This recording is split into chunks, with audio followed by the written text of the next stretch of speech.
Assalamualaikum warahmatullahi wabarakatuh. Di sini saya ingin membuat video untuk menyelesaikan ujian akhir semester mata kuliah dasar-dasar bimbingan konseling.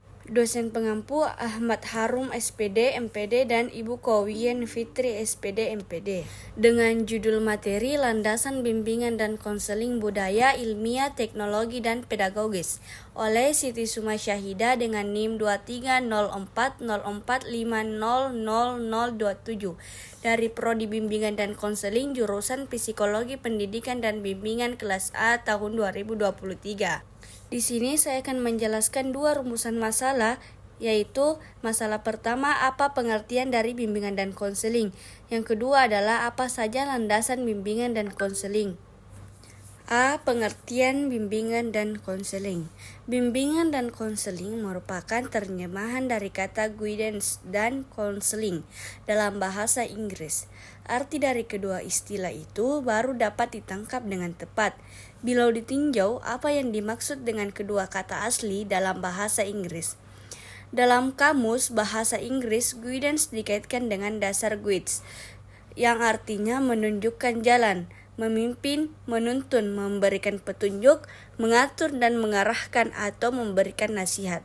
Pengertian bimbingan secara luas adalah suatu proses pemberian yang terus-menerus dan sistematis kepada individu di dalam memecahkan masalah yang dihadapinya, agar tercapainya kemampuan untuk dapat memahami dirinya, kemampuan untuk dapat merealisasikan kemampuan dirinya sesuai dengan potensinya, atau kemampuannya dalam mencapai penyesuaian diri dalam lingkungan, baik di dalam keluarga, sekolah, dan masyarakat.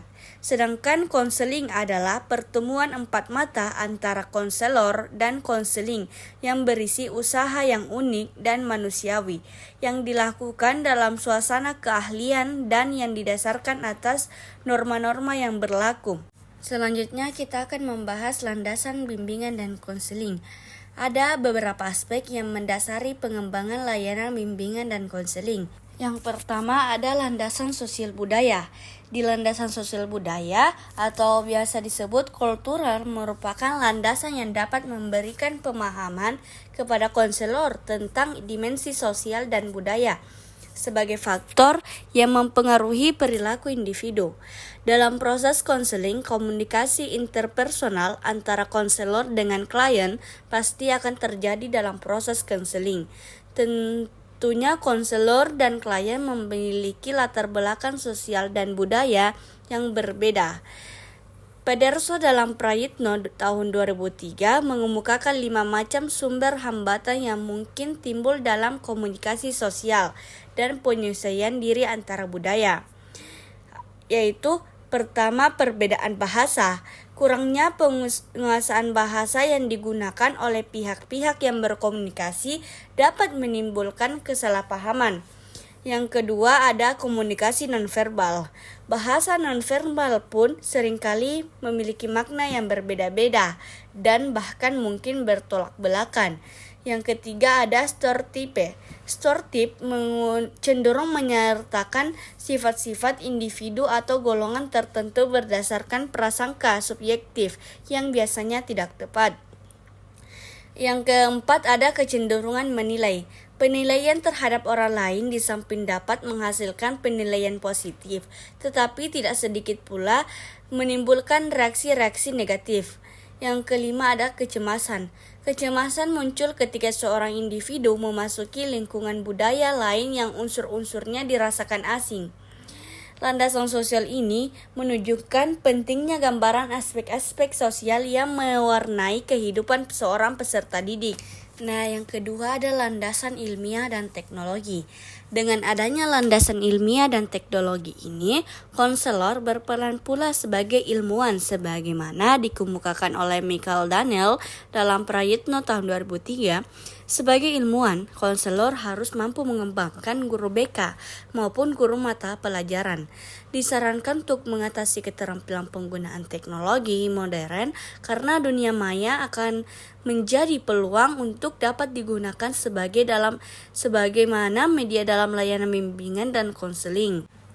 Landasan ilmiah dan teknologi yang dilakukan dalam pelayanan konseling mendapatkan sebuah pemahaman bahwa penggunaan teknologi memberikan dampak signifikan dan mempermudah pelayanan bimbingan dan konseling. Dengan adanya landasan ilmiah tersebut, konselor harus mampu mengembangkan pengetahuan dan teori tentang bimbingan dan konseling. Landasan ilmiah dan teknologi membicarakan tentang sifat-sifat keilmuan bimbingan dan konseling. Bimbingan dan konseling sebagai ilmu yang multiferensial menerima sumbangan dari ilmu-ilmu lain dan teknologi. Penelitian dalam bimbingan dan konseling memberikan masukan penting bagi pengembangan keilmuan bimbingan dan konseling. Nah, yang ketiga ada landasan pedagogis. Pedagogis merupakan ilmu yang membahas pendidikan, yaitu ilmu pendidikan anak. Jadi, pedagogi mencoba menjelaskan tentang seluk-beluk pendidikan anak. Pedagogi merupakan teori pendidikan anak yang sebagai dibutuhkan oleh guru, khususnya guru taman kanak-kanak dan guru sekolah dasar. Dalam layanan bimbingan dan konseling ditinjau dari tiga segi, yaitu yang pertama, pendidikan sebagai upaya pengembangan individu. Bimbingan merupakan bentuk upaya pendidikan. Di depan telah dikemukakan bahwa pelayanan bimbingan dan konseling berfokus pada manusia, bahkan dikatakan bimbingan dari manusia. Yang kedua ada pendidikan sebagai inti proses bimbingan konseling. Nah, telah disebutkan bahwa pendidikan melalui bimbingan, pengajaran, dan atau latihan. Ciri apakah yang menandai berlangsung upaya pendidikan melalui ketiga kegiatan besar itu? Ciri pokoknya ada dua, yaitu peserta didik yang terlibat di dalamnya menjadi proses belajar dan kegiatan tersebut bersifat normatif. Yang ketiga ada pendidikan lebih lanjut sebagai inti tujuan bimbingan dan konseling. Konseling pendidikan merupakan upaya berkelanjutan. Apabila suatu kegiatan atau program pendidikan telah selesai, individu tidak hanya berhenti di sana. Ia terus maju dengan kegiatan dan program pendidikan lainnya. Ibaratnya bola salju yang menggelinding, makin jauh menggelinding makin besar. Proses pendidikan yang berhasil setiap kali memperkaya peserta didik dan makin memantapkan pribadi peserta didik menuju manusia seutuhnya.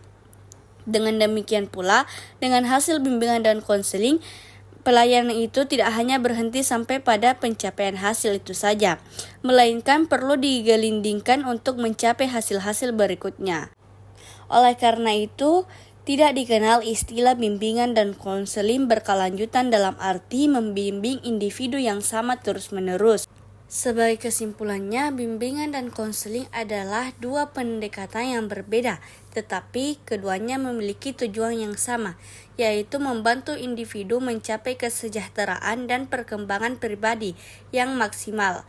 Keduanya dapat diterapkan dalam berbagai konteks, seperti pendidikan, karir, hubungan pribadi, masalah kejiwaan, dan banyak lagi. Dalam kedua kasus, penting bagi profesional yang terlibat untuk memiliki keterampilan mendengarkan, empati, dan pemahaman yang baik tentang masalah yang dihadapi individu serta mengikuti etika dan pedoman profesional yang berlaku. Cukup sekian materi yang saya bawakan. Terima kasih telah menonton dan mendengarkan metode pembelajaran saya. Saya akhiri dengan ucapan wassalamualaikum warahmatullahi wabarakatuh.